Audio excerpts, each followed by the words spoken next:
চিকিৎসা এখনো করাতে পারছে না, কি দিয়ে করাবো? সংসারই চলছে না, বাচ্চাদের খাওয়াই হচ্ছে না।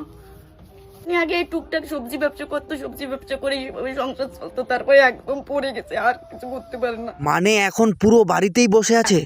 আমার সংসারও চলে না দাদা, কোন ওই টুকটাক লোক একটু সাহায্য করে, আর যে লোকের বাড়ি একটু কাজ করি, ও বাসন মাজা, ঘর মোছাই, এই মাজা আর এই কাজগুলোই করছেন? জানি আমি কি করে খাবো দাদা, কি করে চলবে বাচ্চাকে নিয়ে? স্কুলে ভর্তি করে পারছি না, বাচ্চাকে সময় মতন খেতেও দিতে পারে না, খিচুড়ি দিচ্ছে স্কুলেতে, তাই বাচ্চারা খায়নি এখনো। মানে এই স্কুল থেকে খিচুড়ি দিয়েছে, এই খেয়েই থাকে ছোট ছোট বাচ্চাগুলো? হ্যাঁ,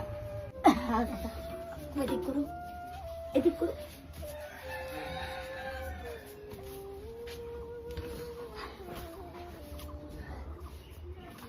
বাবু, তুমি বাবার পা প্রতিদিন এইভাবেই ধরো? হ্যাঁ, কি করবো, মা পারে না। মা পারে না?